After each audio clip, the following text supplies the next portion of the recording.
tous, bienvenue dans ce nouveau retour rapide. Ravi de vous retrouver une nouvelle fois. Le retour rapide, l'équivalent du solo de Kevin, donc là-dessus on est d'accord.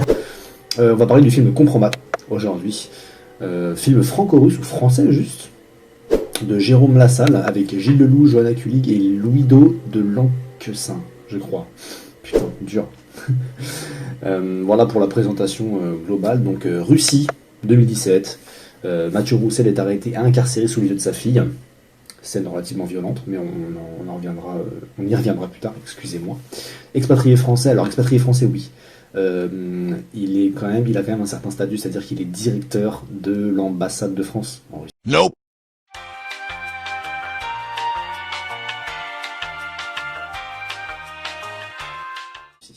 Quand même, hein. Victime d'un compromat, donc de faux documents compromettants utilisés par les services secrets russes pour nuire à un ennemi de l'État. Donc là, j'ai rien révélé, c'est littéralement le synopsis. On va commencer par la situation familiale.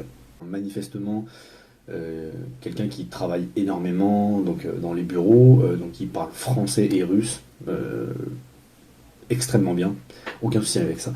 Un père épanoui.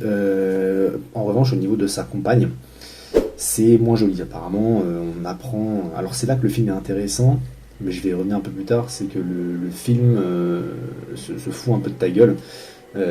Enfin joue un peu avec nous, excusez-moi, dans la mesure où on nous présente une relation qui tire un peu vers le bas. Ça se passe pas forcément bien, mais c'est un beau père, enfin c'est un bon père, et on nous le présente tel quel.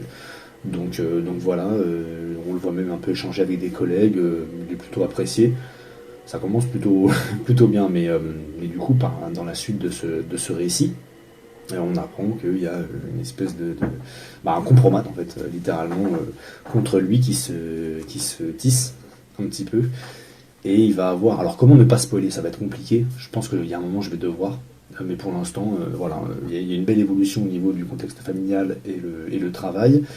C'est assez frais pour moi, donc je vous avoue que cette phase-là du film, pour le coup, m'a pas mal touché, parce que pour les gens qui me connaissent, et plutôt ceux qui sont proches de moi, on parle quand même d'un père qui perd sa fille et sa femme, dans le sens elles s'en vont, et lui en fait il se retrouve dans une espèce de complot où on lui dit bon bah en gros tu vas passer des années en prison. Donc voilà, et le thriller commence là, c'est-à-dire que lui il va devoir se sortir de cette situation qui est quand même complexe. On va au moins prendre ça en compte. Pour le reste, au niveau de la réalisation, alors c'est tout ce que fait un bon film français au niveau de la réal. Il y a des cadres sympas. Au niveau de la caméra, il y a beaucoup de champ contre champ. On a aussi de beaux paysages, mais j'ai pas relevé énormément de... C'est du thriller efficace, en fait. En revanche, au niveau de l'acting et des acteurs en général, ça joue extrêmement bien. J'avais découvert un Gilles Lelouch dans Bac Nord, qui était déjà très bien, et on le retrouve un peu là, mais en version un peu évoluée. Donc voilà, je fais le parallèle avec vraiment la performance des acteurs, en l'occurrence Gilles Lelouch. Les autres, je les connaissais pas, mais ils sont tous à peu près corrects pour ce qui est de l'acting. Voilà. Et donc je disais par rapport à Gilles Lelouch, pardon, je fais un rappel, que je l'avais connu donc du coup dans Bac Nord, et je retrouve un petit peu au niveau de la réal, curieusement, ou pas, on va faire le taf, mais un peu de similitude au niveau du rythme avec Le Chant du Loup. Donc forcément, ça a plutôt bien marché. Voilà. Pour ce qui est de l'image, franchement, elle est très belle, c'est assez sombre, c'est la Russie. Et là, on va en arriver. On est en plein conflit franco-russe en ce moment. Et excusez-moi, la lumière est partie.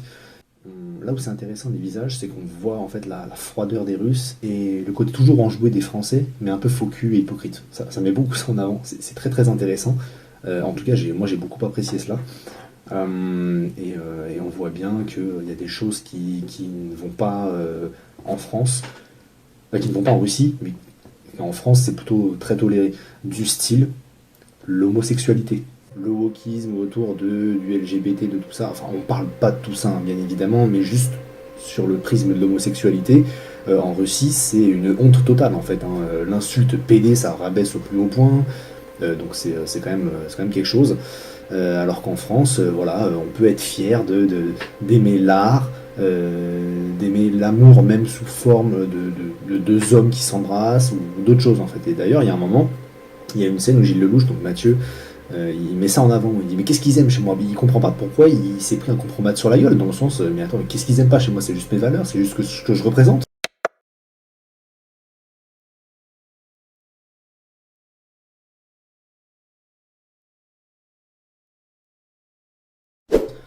Qu'est-ce qui se passe? Et donc j'ai trouvé ce petit échange qui est très intéressant, qui fait directement écho à justement le Chant du Loup, où il est en train de se faire interroger avec l'IGPN. Je mettrai peut-être un petit insert, et en contradiction totale avec justement le directeur de l'IGPN. Et donc j'ai retrouvé cette scène en mieux et encore plus péchu. Donc ça fait vraiment, vraiment plaisir. Euh, pour le reste, mon avis global sur le film. J'ai adoré. J'ai vraiment, vraiment aimé ce film. Après, c'est mon style de film et je savais que ça allait me plaire, vraiment. Mais pas à ce point. C'est-à-dire que, bah, évidemment, la scène où l'homme se fait emprisonner et sa femme décide de prendre sa fille avec et de s'expatrier en France, enfin de revenir en France. Voilà, le film en plus à ce moment-là te prend un peu pour un con parce que finalement c'est un complot, enfin c'est un complot, c'est un coup monté donc c'est pas vraiment elle qui a décidé. Bref, voilà. Euh, voilà, vous devez avoir deviné un petit peu le truc, mais c'est vachement bien fait. Je crois que j'ai à peu près tout abordé. Allez voir des films français comme ça parce qu'on en a marre en fait. On en a marre du qu'ai-je fait au bon Dieu. C'est quoi le film là, putain. Ah, qu'est-ce qu'on a encore fait au bon Dieu? Enfin, je trouve, je suis désolé, mais j'ai beaucoup de mal, et pardonnez-moi, j'ai beaucoup de mal avec la comédie française de manière générale. Après, il y a certains trucs que j'ai manqué, certainement, parce qu'il y a une certaine noblesse aussi dans l'humour gras à la française, le lourd, et il y a une limite, une frontière à pas dépasser. Et je trouve que cette frontière, elle est trop souvent dépassée euh, dans le cinéma français. Voilà pour mon avis global sur le film, vous pouvez aller le voir les yeux fermés, mais c'est mieux de les ouvrir. T'as vu comme je suis drôle? C'est important que vous alliez voir des films comme ça pour vraiment nourrir le cinéma français, et je trouve que c'est ce qui se fait le mieux en fait, en termes même de réal, d'image, de rythme. Le rythme est très soutenu, hein, sur la fin, il y a une vraie tension, et ça se cache pas quoi. Donc au niveau des scènes, au niveau de l'intensité, de la violence, même de l'amour, enfin voilà. Il y a de très belles choses.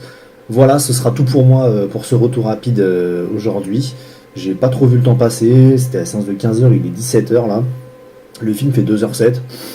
Ça passe tranquillement, le rythme est bien géré et je suis assez sensible au rythme, je vous l'avoue.